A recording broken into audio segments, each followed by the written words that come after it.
YouTube, what is going on? Savage here. In today's video, we're going to be breaking down and analyzing 3 different in-game situations. Now, a lot of you guys have slowly evolved over time, and you guys have gotten better and better. You're getting more confident, you're getting more kills. However, for some reason, once it comes to mid and in game, you guys are kind of freezing up. And the main reason for that is you need to kind of focus up on how to rotate circles and kind of play the topography of the map. But before we get into the video, if you haven't already, make sure you subscribe to the channel, join the wolf pack today. Also leave a like on the video. Let's get this video to 1,500 likes. And as always, if you guys are trying to find other people to play with of equal or even better skill, make sure you join our Discord community and utilize the looking for groups page to your advantage to come out, get some wins, find some teammates, and just have a better overall experience playing Warzone than you will with playing with randoms. But without further ado, let's go ahead and dive into the video. All right, here we are spectating Right and Ellenus, and these guys are facing a situation where the circle has dove in from their favorite spot and crossed over the ravine towards Stadium. Now, it's not a bad position because the circle's still relatively big. There are 11 teams left, and there may be a team nearby, but you guys want to go ahead and rotate early. The last thing we're going to do is play the edge of the gas, have it force you guys out, and then you guys get caught up fighting another team while you're worried about the gas. I like the fact that Orange is pushing across. I'm not really sure what Right is doing right now. We're kind of, I mean, maybe he's looking for plates, which wouldn't be a bad thing, but this is clearly already looted. Your best bet, again, is to go ahead, cross with your teammate, get to the loadout, get to a buy station, and maybe buy plates that way. This right here is just wasted time. Again, if the building's already looted, there's not going to be any plates in there. But we need to get to our teammate. I would assume there's a buy station, and lo and behold, there is one by the tents. Now, you and your teammate should both go there, restock up on plates, get some UAVs in the air. We already have one on reserve. And right now, we should probably call it up in the air because we're crossing out in the unknown. We're in the open. We're very vulnerable. I want to get that UAV up right now, especially since the buy station is on the edge of the circle, and people will probably be rotating in to get their last minute buys in as well. So I don't like the fact that we're kind of going to the tents without utilizing the UAV. It's not like we need to sit on it. We have $20,000 between our entire team, or between our entire team, between both of us. So we should go ahead and use this opportunity to get it in the air. Lo and behold, there are 2 enemies sitting right down there. Again, we could have already known this. We could have already realized there are enemies down there. And before we came here, we could have popped the UAV and we could have gone down there and gate kept them from coming up. See what happens. I want you guys to notice his aim. I want you guys to notice how he's trying to track the target, and he's having a hard time doing that. His ADS sensitivity is set at standard. Turn down your ADS sensitivity. You don't have to copy any of ours exactly. Just find the one for you. I highly recommend at least cutting the ADS sensitivity to a 0.5 at best. I run a 0.4, but just try to cut it down. It'll make your shots a lot more precise. It'll make tracking a lot easier, because if you're running the standard ADS sensitivity of 1 and you're trying to track a target to the left, he's running to the left, and you're trying to follow him, you're going to overshoot the target. Unless you have the steadiest fingers on earth, right? So let's see what happens. There's another guy that's down in the tunnel as well. Wait, did he left his teammate? All right, we need to be working our way this way. Our team needs to work our way this way. Why? Why would we want to go on the edge? We don't really have much cover here. It's not really the best spot, but I do like the fact that we can kill this guy relatively easy. And on top of that, there are 2 more enemies coming in from the ravine. And on top of that, on the other side towards the south, there's another team coming in as well. Actually, he might be in the air because of the up arrow, but there's at least 3 kills we can get this direction, and we have a lot of cover. But I'd push this way. Get you and your teammate to go over here and get some kills. Should be easy cleanup. Now, you got to be careful on how you push these guys. Here we go. Here we go. Can someone in my comments real quick leave me the answer to this question I'm about to ask? Why are we executing him? 2 things wrong with this. 1, we didn't down him, so we won't get the kill. 2, there's his boyfriend literally 75 feet to your right-hand side. Target prioritization is key. It is almost everything. If you guys are deciding you want to go after a guy who's downed instead of focusing on the guy who can actually kill you, you guys are messing up. You got to look at the mini map. You have to. You have to. It's there for a reason. They don't just put it up there for good looks. They don't put it up there because it's the law. They put it up there because it's a tool that you have to use, not just in Warzone, but even in multiplayer. The fact that people aren't utilizing the mini map is just mind blowing. And we put ourselves in a position where we're going to probably get shit on by his dude. Because if you look this way, our teammates fighting a whole other team as well. Remember, when it comes to in-game situations, you guys need to communicate. You guys need to sync up and fight the same guys. If Orange was with us right now, he could help save us and shoot the guy to our right-hand side. But a lot of things going wrong here. Let's see what ends up happening. We do have a rock as cover we could utilize. Oh God. Or we can just sit there and let them shoot us in the face. That's fine too. And here comes orange. All right, so we got the enemy. All right, nice shot. I think he took some unnecessary hits, but regardless, good shot. All right, now again, if you're paying attention to the mini-map earlier, which we were, guess what? There's still another team over here to our left-hand side. All right, we have enemies fighting in front of us. We're going for a buyback. Position-wise, I'm not really for this. This is a very bad position to put ourselves in, but I do respect the fact you're trying to get your teammate back. I don't know if I would do this, honestly. Your teammate's literally going to come back with nothing but a pistol. I don't know if it's worth putting ourselves out of position to get the buyback. I think at this point, because it's only duos, I'd probably just thug it out and try to solo it. It's not a bad position that we're in right now. All right, teammates coming in back. And again, right now we're in a position where enemies can possibly be stacking on us. There could be people in the doors behind us. There could be people in the windows above us and on top of the roof as well. So we do have to worry about multiple levels of stadium. Also on the mini map, we do have an enemy over here, which is what we had predicted earlier. There was a team to our left-hand side after he killed the guy by the rock. Let's see what happens. All right, we had a guy right above us in the window, I'm assuming.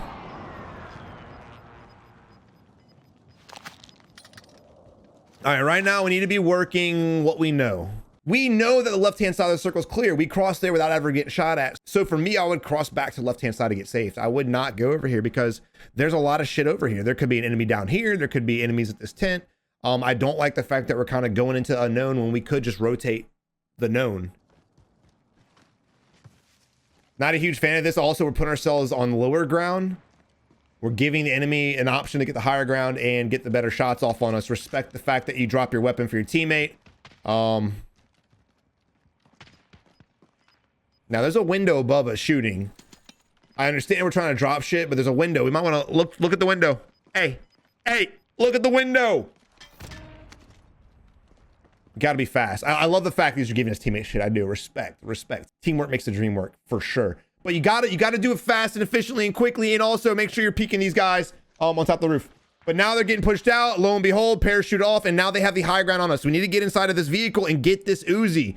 We need to get the Uzi, man. You want to have a close range weapon. I don't like the idea of it just fighting with only a sniper unless you're an absolute goat. Teammate goes down from the right hand side. We focus up on, I'm going to be 100% honest. I don't know how the hell he saw this guy. If you guys do, please let me know in the comments. I'm mind blown how the hell he saw this dude. Honestly, he might be walling, but our teammates got shot from the right hand side. And here we are going prone. All right. In this position, our teammate's dead. We're getting shot at by two different enemies. We got one down. And we need to take this opportunity of having the enemy down to rotate up there, get the kill, and get safe, because now all we're doing is allowing the enemy to get res and then shoot us because we're out of position and they were not. It just comes down to decision making on the fly. Sometimes you got to let your teammate die. Sometimes you just have to do what you have to do, and it is what it is. All right, beautiful headshot from Delilah, just showing him who the boss is, trying to get the execute by blowing up Big Bertha. Still doesn't execute him. Absolutely mind blown. But it is a 2v2 situation. Delilah just dropping the nuts on the enemy using the RPG and the Kar 98. What a combo. My man out here just sniping everyone in the face. I love it. And GG. But when it comes to this game right here, you really need to play the circle to your advantage. You really have to make that circle your bitch. All right, ladies and gentlemen, here we are spectating Aldic, who is in a 1v19 situation. Sitting on $2,000, we're watching enemies buy back their teammate. And we're sitting in here in a helicopter as if no one can shoot us in the face. Interesting tactic. Now the circle does look like it's going to favor the northern part of military, which is where we're at now. I would work my way up to the next zone, which is on top of the mountain. Now he has a pistol. This is actually, I'm glad we're spectating this match because this kind of gives you guys an idea of what to do and what not to do if you come back from the gulag at in game. So we do spot a guy who landed. I guess he came back from the gulag as well. The crates falling everywhere. Might land on us and kill us. That would have been absolutely epic. And our teammates came back from the ghoulie as well. Never mind, our boys are back in town. All right, land the chopper, get out. Remember, if you're flying, oh shit, if you're flying a helicopter, that sucks. If you're flying a helicopter.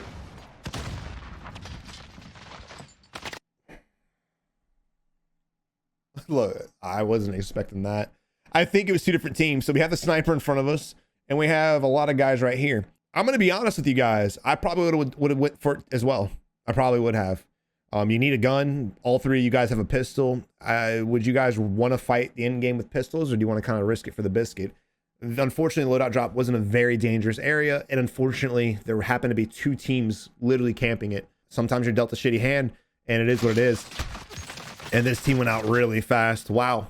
But we move on. All right, here we are spectating Gorilla Mo. I'm just gonna call him Mo. Mo and his squad. Now, Green is going out there to gather the shit, which is bad. These guys should have heard the team to our right-hand side shooting at the team we were just spectating. Whether they saw the tracers or not, they should have heard it while they were fighting that team, but I guess they didn't, or they didn't care, or they forgot. And again, it's just paying attention to everything that's going on around you. You really need to kind of use your audio to your advantage and keep tabs on everything that's going on. Unfortunately, now Townsend goes down. All right, now Green's marked that they were on the hill. Now, these guys could have gotten off the hill, but I don't think so. Here's another team running around down here like ants, right? There's a guy by the tree. There's a guy right here. So there is another team down here, but don't forget the team that just shot Green. Green marked the hill. Was the mark accurate? No, he just kind of winged it. The enemy's somewhere around this area, but we need to at least be paying attention to the high ground before I shoot at this team down here, and we definitely will. I want to peep that side, whether our teammate had died or not, whether there's a team there or not. If you're in a position like this, not knowing anything on the map, you want to clear the high ground for sure. But it looks like we're gonna be tunnel visioning, which again, this is fine. The scary thing about it is the fact that they don't really seem to be caring what's coming up behind them, and I really have a strong feeling that this team's about to run through us like a wrecking ball. All right, we're in a fight with another team. I'm gonna go ahead and assume they don't realize there's a second team over there, and still we're focused on our left-hand side. You want to scan around the map for sure, but not during a fight. He literally left his entire position where he started fighting the enemy to come over here and look towards the east side of the map, which is absolutely crazy. But don't try to find enemies off in the distance and start fighting everybody at the same time. There's a reason why people get third party in this game, and it's mostly because they put themselves in bad positions and they start fighting unnecessary fights. If you're in a fight with an enemy team, make sure you finish that fight. Scan around and make sure no one's about the third party, but make sure you finish that fight before you start picking fights off in the distance. All right, like this right here. So we see enemies and we're marking them, but the last thing we want to do is fight them right now. The enemy team that we're marking is moving towards the safety. They're moving smart. They want to get to the next zone before they fight anybody. If we start fighting these guys right now, what's going to happen? Well, they're going to hide behind cover the moment they get shot, and then we have to move in 38 seconds. And then with that, we got to get safe. So now we put ourselves in a position, if we do shoot, to where we're going to have to fight the circle, fight the enemies, and try to move and get safe, which will probably force us off the high ground. If these guys are somewhat decent, they'll be able to hold their spot using this cover because they have some really good cover. And it's going to be hard for us to maintain this rock, which is exactly where you want to be because this is the favorite spot in the circle. So it's going to force us off the high ground. And if it does force us off the high ground, what's going to do? They're going to look down on us and shoot us. And the team we've already pissed off and failed to kill, they're going to third party us and shoot us in the back. So let's see what happens. All right, he's laying prone. I had a feeling he was going to go for shots the moment he hit prone. You can still see his head, and that's unfortunate, man. No, you can't.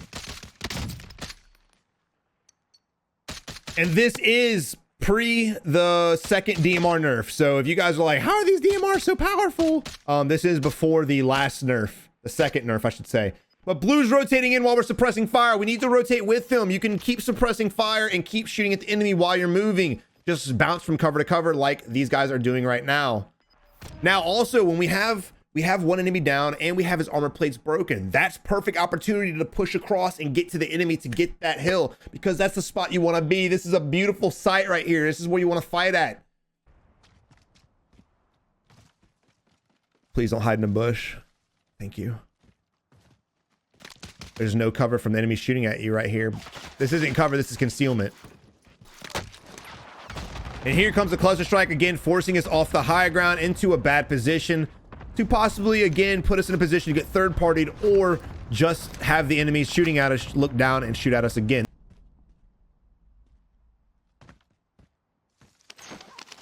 Now, I'm not a huge fan of him coming down here and doing this.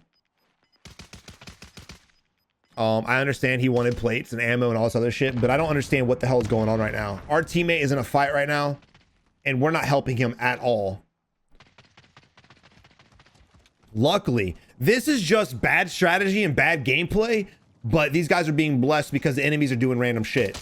So the team that Blue was shooting at up the hill, the team that was launching a cluster strike on us, they ended up getting a fight with the team that's down here.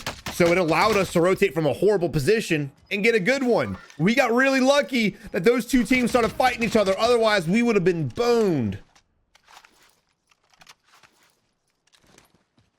Sometimes even a blind squirrel gets a nut. All right, thermite going out. We got the enemies pinged. This is a time while your teammate is shooting at the enemies, one of you guys can be rotating a whole different direction. Because remember, when an enemy spots your teammate and they get in gunfire and you haven't been identified yet, you haven't been shot at, you haven't been looked at, that's a perfect opportunity to hit a little stealth, come in from a hard right flank, and maybe even come up behind the enemy and shoot on the back.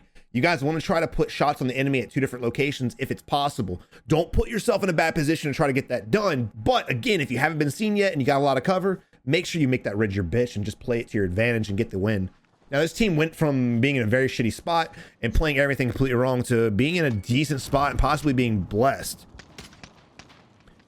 It's a 1v, it's a 2v1 situation. That guy has died. We just saw him go down, and the last guy we know is down here to the right-hand side. But here we are walking while in our scope. Don't ever do this. This is not smart at all. Don't do it. So if you're doing this right now and a sniper just pops up, sees you out in the open with no cover, what's he going to do? He's going to take you out and force it into a 1v1, and then he has the ability to outplay your teammate who's pushing up by himself. But it looks like these guys are going to end up pinching this guy and getting the kill. Holy shit, my man. I was wrong. I don't know how the hell he snuck over there, but he did. And again, dude, Mo got really lucky that he didn't go down. We were sitting in the open in our scope. And again, because we were in a scope, it limited our field of view. And we got shot from the left-hand side. He got very blessed that he didn't go down, and Monday was able to come up and get the kill. So GG to that team. All right, but ladies and gentlemen, here we are spectating Wells and Odeon, and it is an in-game situation. 7 enemy teams left, 13 teams total. And there's a team sitting at the house with a helicopter. How do I know there's a team here? Well, because of the helicopter and the fact that they marked it. So I'm assuming there's a team here. It looks like there's one guy, and according to the UAV, there are other enemies on the outskirts of the hill. That is also safe. So just because we see one guy doesn't mean he's by himself. His teammate might have ghost. However, because he's camped up in there, we can go ahead and use our C4, throw it through the window, and hopefully push in after we get an armor hit. If you can force an armor break on the enemy, it'll allow you guys to push in while the enemy's plating up. I also don't like this. We're just kind of sitting here in the window. Okay, he was by himself. They didn't do any of the things I was talking about, but they definitely should have. They definitely should have. The dude had C4. Why he didn't throw it in through the top windows beyond me. Remember, if the bleep's on the mini map and it has an arrow above it, it means he's above you. I don't know why we were looking in the bottom doors, why we were looking in the hallway when clearly the guy was in the attic. And everyone's like, Savage, why do you tell us about the mini map and the arrows? We already know that. That's common sense. If you don't know that, you shouldn't be playing COD. But remember, not everybody does. He clearly didn't, right? He clearly didn't. But here we are getting shot by another team. We have a chopper. I really wouldn't use a chopper though. We can kind of just walk our asses to this part of the map. This is where I want to be at. This right here is going to be your highest point in the game.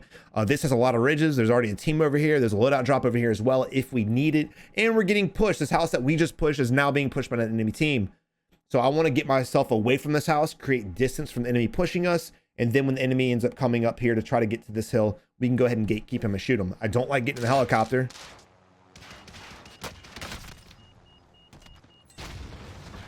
Again, I would have left the house to separate distance. I would have left it with my teammate, but still looking around, making sure we didn't get shot from behind. The moment he got in the vehicle, we knew he was dead. I mean, he just kind of gave up, got in a chopper to fly where? Where are you going to fly to, bro? This is literally where you need to be at. There's no reason to take a helicopter to there. Look at the ridges, look at the hills, look at the trees, look at how much cover we have here. This is like a dream come true when it comes to in-game circles. This is the spot, 100%. But ladies and gentlemen, here we are spectating Buricher, and he's clearing this area. I want you guys to notice he's watching around him, making sure it's clear before he starts looking down the hill to try to get some third parties or even some picks. He's using the heartbeat sensor efficiently, not holding it out, just whipping out, see if there's any pings and putting it away. Remember, you don't have to wait for the scan to complete on the heartbeat sensor. If the numbers pop up at the bottom, that means there's an enemy there. Since the numbers didn't pop up, I'll instantly put it away. That's exactly what he just did. All right. Like I said, dude, because it's the high ground, the chance of the circle favoring this isn't the greatest, but it's still the best spot to be. So even if the circle didn't rotate this way and it did rotate the opposite way and go to the east, we're still in a pretty good area because we could easily outwork and out-rotate the circle and get there. But on the flip side, if you're down in quarry and because the circle rotated up here, guess what? You're gonna have a very hard time getting this position. So we're really not going to have any competition. No one's really going to be able to rotate up to us efficiently. We'll have a few people try, but because of our location, because of our position, this should be GG's. I don't see this dude losing, honestly. There we go. Two guys running right up to us. Get the easy down. Get the almost armor break. Hey, go ahead and push it. We got a guy down. We're not gonna be able to execute. We have 2 sticky grenades. We need to push this. And this is what teams fail to do all the time. They'll get a knock and they'll just sit there and hold it and be like, as soon as he gets up, I'm gonna knock him again. Why? You got a guy knocked and you got a guy hurt. He's gonna be plating up and he's gonna have to go for a res. What's that mean? We got time to push that asshole and get another double kill. So let's do it. Looking at the Diamati's. Boom, spray and pray. That's all you need. I love it. All right, so now we're down to 3 enemy teams. I want you guys to see how he worked himself into the circle in order to get the higher ground. A lot of people be like, shit, I don't want to go in the circle and waste my gas mask, and they'd stay on the low ground. But this is the spot you want to be. Height is the key. Height is king, man. All right, there's another team right here. Easy blazing down. I love it. There's another down. Beautiful. And then he marks he's going to come up here and get the even higher part of the map. I don't really know if this is necessary. Maybe a little overkill, but better safe than sorry. I do think the last 2 teams are down there. And there they are fighting each other. We get the down again on the same guy. And we did hear 2 sets of gunshots. So they're clearly both down there. Cluster strike coming in on the enemy as well. This just makes it easy for us. We're almost just a spectator at this point, shooting fish in a barrel. There's the execute. Teammate on the staircase gets the instant wipe. Now we're in a 1v1 situation. Again, he's down there. We know it. How is he going to push us and get safe? The only chance the enemy has is if the circle rotates back to Corey. And this is where in circles is just basically luck, right? However, the circle rotates to us. We don't have to kill him. We can just sit here and spin in circles. I mean, definitely try to get the kill, but you get my drift. So we just kind of got to wait to see who gets favored and who doesn't. It's crazy the enemy's peeking us right now. The circle favored us anyway. It didn't matter. But as I was saying, it was crazy the enemy was trying to challenge us right now, because if the circle for some reason happened to rotate back to Corey, we could have a little bit more to play with. And again, these videos are some of my favorite. I do think these in-game videos will benefit a lot of players in the long run more than other videos will, because a lot of you guys can get to mid-game and get to in-game relatively easy. But when it comes to trying to get that win and trying to figure out circle rotations and how to get a better position and how to avoid being third-partied and how to avoid being pinched, a lot of people lack that ability to read the map efficiently. But I really hope you enjoyed the video. If you did, don't forget to subscribe to the channel, leave a like on the video, and as always, follow me on my social medias. All of them will be linked in the description below. But until next time, you have a good one and good luck in Warzone. Thank you for watching. I really hope you enjoyed the video. If you did, again, check out one of these 2 bangers right here. And as always, subscribe by clicking that icon. You have a good one. And until next time, keep on improving.